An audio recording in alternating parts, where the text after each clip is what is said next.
بسم الله الرحمن الرحيم الحمد لله رب العالمين وأفضل الصلاة وأتم التسليم على سيدنا محمد وعلى آله وأصحابه ومن تبعهم بإحسان إلى يوم الدين أما بعد. Caros irmãos e irmãs, nesta sessão falaremos sobre a usura, ou seja, os juros. A prática da usura no Islã é um dos pecados muito graves que o muçulmano pode conhecer e pode praticar. Aliás, a prática e o consumo de juros é uma prática que foi proibida não só na religião islâmica, como também nas leis anteriores ao Islã, como o judaísmo e o cristianismo. E existem vários tipos e formas de cobrar a usura, mas as mais famosas formas de como se cobrar a usura são duas formas. A primeira é aquela cobrança de juro que o Islã considera como riba nasi'a. Riba nasi'a, eu vou dar aqui exemplo, é quando um indivíduo contrai uma dívida com alguém, seja um indivíduo ou pessoa física ou pessoa jurídica, como os bancos, por exemplo. Pessoa física, por exemplo, a pessoa vai, vamos supor, alguém chamado Muhammad ou Said vai extrair dívida com Khalid de $1000 para ele pagar em um mês. Chegado o prazo estabelecido para a quitação daquela dívida, o Said não tem dinheiro para lhe pagar o Khalid. Então, o Khalid estende o período de quitação de dívida para 2 meses ou 3 meses. Mas para cada mês que passa, ele cobra o quê? 10% do valor emprestado, do valor líquido emprestado. Como, por exemplo,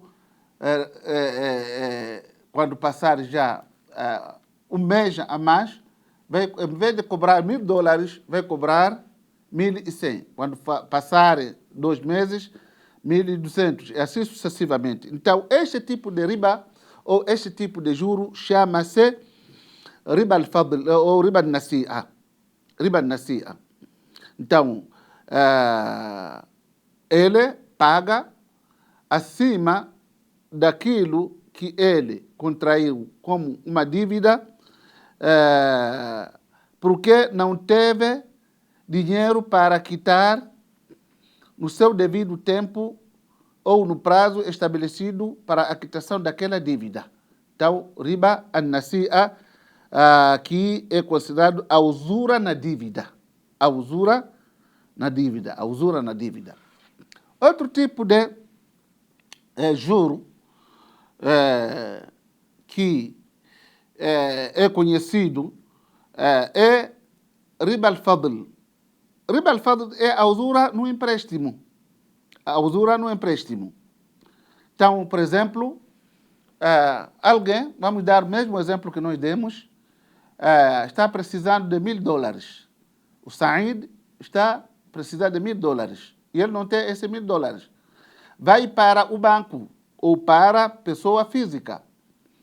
Então, quando vai para a pessoa física, no Khalid, ou mesmo pessoa jurídica como o Banco Bradesco, Itaú, Santander, Unibank, Banco do Brasil, lá tem algumas taxas que cobram sobre a dívida contraída de 5% anual ou de 5% mensal.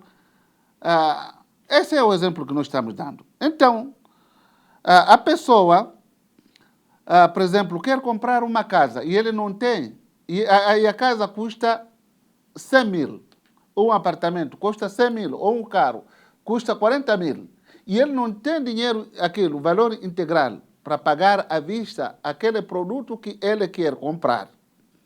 É daí que ele já vai procurar por financiamento. Então, entra no banco para alguém financiar, para o banco financiar, ou procura alguém que tem dinheiro, que ele conhece, porém, esta pessoa, ele cobra juros. Então, ele pede emprestado o valor integral para a compra daquele produto que ele quer, se é apartamento, se é casa, se é carro, então que custa 100 mil, então, mas no final de um ano ou no final do prazo estabelecido para a quitação de dívida, ele tem que pagar quanto? 150, o equivalente 5% do valor emprestado. Então, este tipo de juro também é proibido no Islã. É proibido no Islã. Então, esta é uma maneira de cobrar juro às pessoas, e esta cobrança de juro às pessoas é proibida no Islã. Por quê? Por uma razão muito óbvia. Primeiro, porque é uma cobrança ilícita. É uma cobrança ilícita.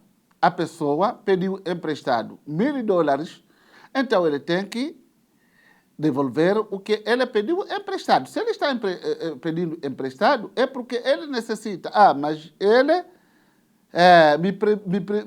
me privou do meu dinheiro, o rendimento do meu dinheiro. Tá bom, nós sabemos disso. Mas saiba que, acima disso, existe uma coisa chamada humanismo. Ajuda que pode se dar à pessoa. Então, se ele não tem, é para ser ajudado. Então, é por causa desta forma que nós vivemos aqui, o consumo de usura, que hoje em dia nós encontramos pessoas que estão no vermelho e não conseguem sair. A conta está no vermelho, não conseguem sair. Por quê? Ele não consegue pagar aquilo que ele contraiu como uma dívida com o banco ou com uma pessoa física. Porque tem que pagar com juros. E cada vez que o tempo passa, os juros vão aumentando. O Riba al-Fadl, ele pediu emprestado 1.000, mas o dono está lhe exigindo para pagar 1.500.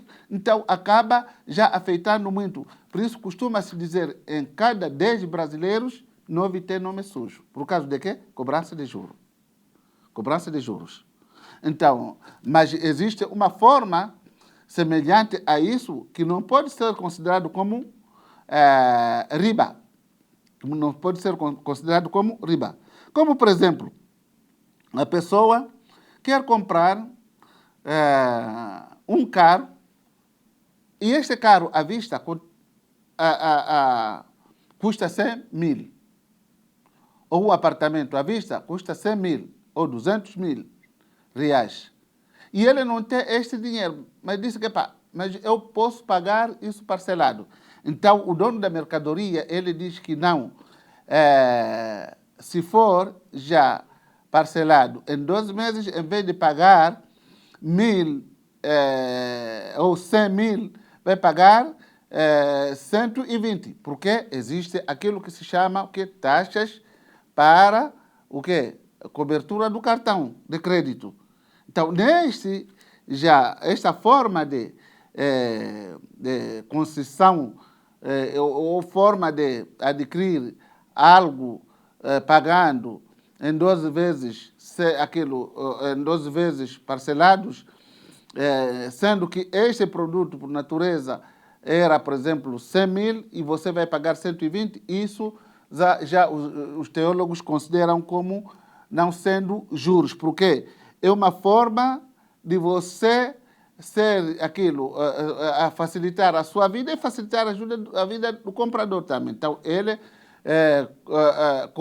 cobra sobre a taxa de parcelamento daquele cartão que você usa de crédito para adquirir o produto. Mas as duas formas mais conhecidas de usar ou angariar os fundos através da usura é Riba al-Fadl, Riba al-Nasi'a, como nós acabamos de explicar.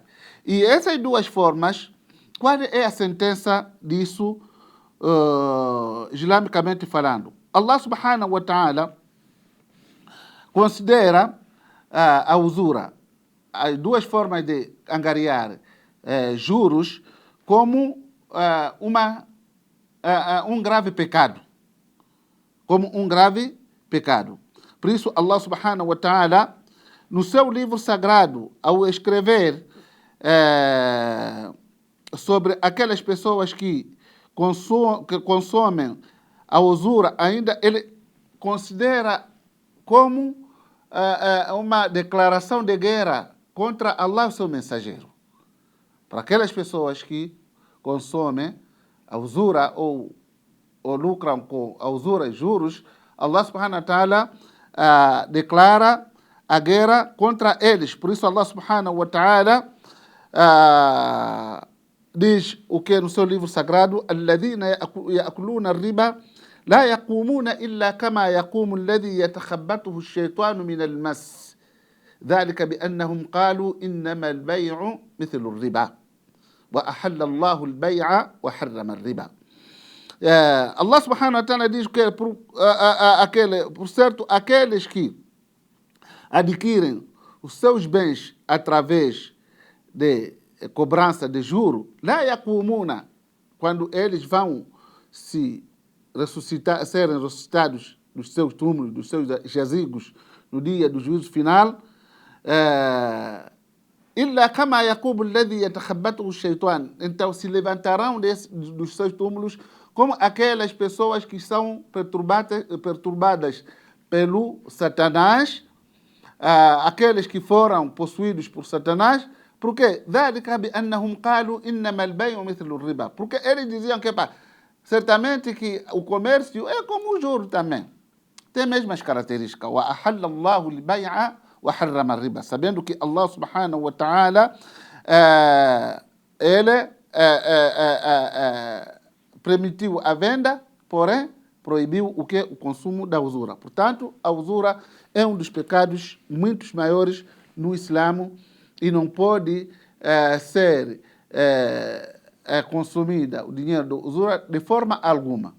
De forma alguma. Agora, se a pessoa não tem como, aí já outra coisa, se ele não ter, mas se ele consegue evitar entrar ou cair neste tipo de transações através de juros, quer seja que é riba al-nasi'a ou riba al-fadl, a pessoa tem que evitar isso porque é haram e Allah subhanahu wa ta'ala proibiu e declara isso, o seu praticante, como uma pessoa que vai ter que entrar no campo de batalha e combate contra Allah e o seu mensageiro. Wa akhiru da'wana alhamdulillahi rabbil alamin. Wa sallallahu ala sayyidina Muhammadin nabiyil ummi wa ala alihi wa sahbihi wa sallama taslima kathira. Wassalamu alaikum wa rahmatullahi wa barakatuhu.